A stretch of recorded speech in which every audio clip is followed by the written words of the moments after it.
लेकिन सवाल ये भी उठता है कि आखिर वसी विरार में ये अवैध जो निर्माण हो रहे हैं उन पर कार्रवाई क्यों नहीं होती। मैं बात कर रहा हूँ विरार पूर्व, सहकार नगर और फूलपाड़ा की। विरार में सबसे अधिक अगर इनलीगल बिल्डिंग का काम चालू है, अवैध निर्माण बनाए जा रहे हैं तो सहकार नगर में बनाए जा रहे हैं, फूलपाड़ा में बनाए जा रहे हैं और इन पर कार्रवाई नहीं होती। और जब बिल्डर को लगता है कि हमारी बिल्डिंग टूटने वाली है तो उसको स्टे लेके आते हैं और सहायक आयुक्त क्या करते हैं, स्टे का हवाला देके कार्रवाई नहीं करते। जब उन्हें कोई भी पत्रकार हो या समाज सेवी हो या फिर कोई नेता हो, अगर उन्हें कहते हैं इस पर कार्रवाई करो तो उनका यही करना होता है इस पर स्टे है।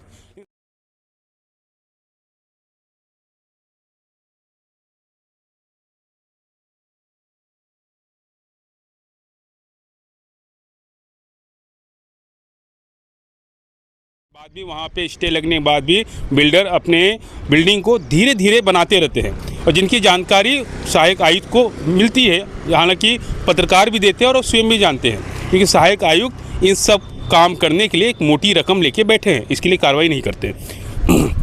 और वहीं जो वकील हैं, जो वसी विरार महानगर पालिका के वकील अपॉइंट किए गए हैं इन तमाम केसों को देखने के लिए और उन पे कार्रवाई कराने के लिए, ये वकील भी खामोश बैठते हैं। खबर ये भी आ रही है कि जो ये वकील हैं ये कार्रवाई नहीं करने के लिए, स्टे नहीं हटाने के लिए और स्टे को ख़त्म करने की जो एप्लीकेशन देना होता है कोर्ट में वो भी नहीं करते हैं और इसके बदले में बिल्डर से एक मोटी रकम लेते हैं। और साथ में जो वसी विरार महानगर पालिका के वकील अपॉइंट किए गए हैं उन अधिवक्ता पे भी कार्रवाई होनी चाहिए। उनके तमाम जो केस वो देख रहे हैं वसी विरार के, चाहे वो किसी विभाग के हो, उस पर जांच करनी चाहिए आखिरकार उन केसों में वसी विरार महानगर पालिका के वकील ने क्या भूमिका निभाई है। देखा जाए तो एक तरफ से नमस्कार, मैं रही पंडित और इस वक्त मैं खड़ा हूँ विरार पश्चिम में। एक बार आप दिखाइए, यहाँ पे वसी विरार महानगर पालिका का मुख्यालय यहाँ पे बना हुआ है। इसको बनाने में करोड़ों रुपये लगे थे और 2024 में इसका उद्घाटन भी हो गया था। वसी विरार में इन दिनों हम कुछ खबर चला रहे हैं जो कि फर्जी OCCC से संबंधित है। 2023 में फर्जी OCCC का घोटाला सामने आया था, जिसके बाद खुलासा हुआ था कि वसी विरार में 9,000 करोड़ का घोटाला हुआ है।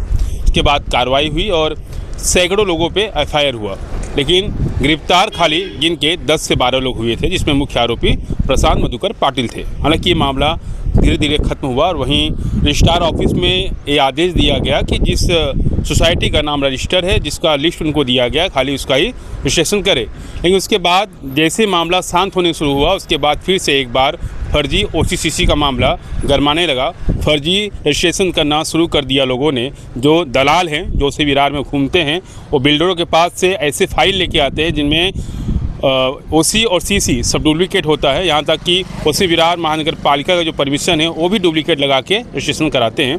और 8-9 लाख के जो घर हैं लोड बेयरिंग बिल्डिंग का, उसको 22, 24 और 30 लाख तक बेच देते हैं। हालांकि हम लगातार इसका खुलासा कर रहे हैं, लगातार खबरें चला रहे हैं, लेकिन प्रशासन ने इस पर कोई अहम भूमिका नहीं दिखाई। लेकिन सवाल ये भी उठता है कि आखिर वसी विरार में ये अवैध जो निर्माण हो रहे हैं उन पर कार्रवाई क्यों नहीं होती। मैं बात कर रहा हूँ विरार पूर्व, सहकार नगर और फूलपाड़ा की। विरार में सबसे अधिक अगर इनलीगल बिल्डिंग का काम चालू है, अवैध निर्माण बनाए जा रहे हैं तो सहकार नगर में बनाए जा रहे हैं, फूलपाड़ा में बनाए जा रहे हैं और इन पर कार्रवाई नहीं होती।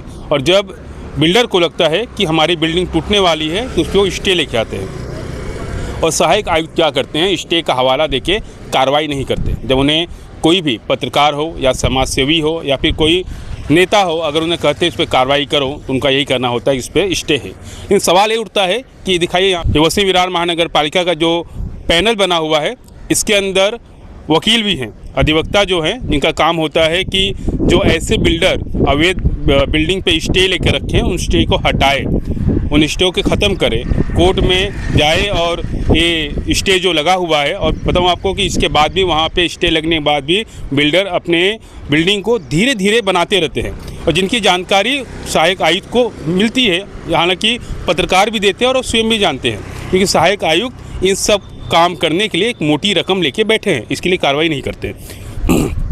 और वहीं जो वकील हैं, जो वसीम विरार महानगर पालिका के वकील अपॉइंट किए गए हैं, इन तमाम केसों को देखने के लिए और उन पे कार्रवाई कराने के लिए ये वकील भी खामोश बैठते हैं। खबर ये भी आ रही है कि जो ये वकील हैं, ये कार्रवाई नहीं करने के लिए, स्टे नहीं हटाने के लिए और स्टे को ख़त्म करने की जो एप्लीकेशन देना होता है कोर्ट में, वो भी नहीं करते हैं और इसके बदले में बिल्डर से एक मोटी रकम लेते हैं। आज सहकार नगर अगर आप देखेंगे तो एक साथ में वहाँ पे 6-7 बिल्डिंगों पे स्टे लगा हुआ है। ये स्टे पिछले कई सालों से लगा हुआ है और लेकिन स्टे लगने के पहले बिल्डिंग का काम थोड़ा ही हुआ था, लेकिन आज बिल्डिंग का काम पूरा ख़त्म हो गया है, तब भी स्टे लगे हैं। तो सवाल ये उठता है कि वसीम विरार में के जो वकील हैं जिन्हें रखा गया है, इन तमाम कामों में स्टे हटाने लोग करते क्या है?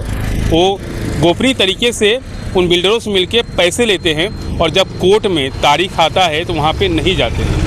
अगर 2 साल 3 साल 4 सालों में वसीम विरार महानगर पालिका के जो वकील हैं वो अगर किसी बिल्डर का स्टे हटाए हों तो ऐसा कोई रिपोर्ट दिखाइए, ऐसा कुछ होता नहीं है। हालांकि जो पूरा अवैध निर्माण का काम किया जा रहा है, वसीम विरार महानगर पालिका के सहायक आयुक्त और वसीम विरार महानगर पालिका के पैनल में जो बने वकील हैं, इन सबके सहयोग से ये बिल्डर अवैध निर्माण कर रहे हैं। उसी का फर्जी विश्लेषण भी करते हैं और आम जनता उसमें फंस जाती है और सिलसिला चलते रहेगा। ये सिलसिला रुकेगा भी नहीं जब तक इन बिल्डरों पे कार्रवाई नहीं होती। और साथ में जो वसीम विरार महानगर पालिका के वकील अपॉइंट किए गए हैं, उन अधिवक्ता पे भी कार्रवाई होनी चाहिए। उनके तमाम जो केस वो देख रहे हैं वसीम विरार के, चाहे वो किसी विभाग के हों, उस पर जाँच करनी चाहिए आखिरकार उन केसों में वसीम विरार महानगर पालिका के वकील ने क्या भूमिका निभाई है। देखा जाए तो एक तरफ से यहाँ पे खाली भ्रष्टाचार हो रहा है, सभी मिलके पैसे उगाही कर रहे हैं और इन सब में आम जनता फंस रही है। हम देखना ये होगा कि सहकार नगर फुलपाड़ा में जो बिल्डिंग का काम चालू है, लगातार बिल्डिंग बनते जा रही है और उसमें गरीब जनता जो है कम पैसों में घर लेने की लालच में घर खरीद रहे हैं, उनका भविष्य क्या होगा। जो घर अवैध बिल्डिंग बना के लीगल बता के बेचा जा रहा है, वो भी बैंक वाले आके वहाँ पे कब्जा ले लेते हैं, क्योंकि बिल्डर एक काम और करते हैं। जो ये अवैध बिल्डर हैं, जो ये भूमाफिया हैं, जो एक अलग धंधा चला रहे हैं, ये इनलीगल बिल्डिंग बनाते हैं, उसमें से एक घर को किसी और व्यक्ति के नाम पे रजिस्ट्रेशन कराते हैं और उस पर 23 से 25 लाख रुपया उठाते हैं, फिर वही घर किसी और को बेचते हैं। जिस व्यक्ति के नाम पे लोन बैंक से उठाया गया है वो व्यक्ति लापता है, लेकिन जो व्यक्ति घर खरीदा है उसमें खुद रहता है, उसको लगता है घर मेरा है, लेकिन कुछ सालों बाद बैंक उस पर कब्जा कर लेती है, क्योंकि जिस व्यक्ति ने लोन लिया था वो लोन नहीं भरा। तो एक घोटाले लगातार विरार में अधिकतर हो रहा है और वसीम विरार खामोश बैठी है। अजय नाइक जी, आप इस पर ध्यान दीजिए। बहुजन विकास अघाड़ी के कर्ता धर्ता हितेंद्र ठाकुर जी, आप भी इस पर ध्यान दीजिए और महाराष्ट्र के मुख्यमंत्री देवेंद्र फडणवीस जी, आप इस पर ध्यान दीजिए और ऐसे बिल्डरों पे और ऐसे वसीम विरार महानगर पालिका के भ्रष्ट अधिकारियों पे जल्द से जल्द कार्रवाई कीजिए।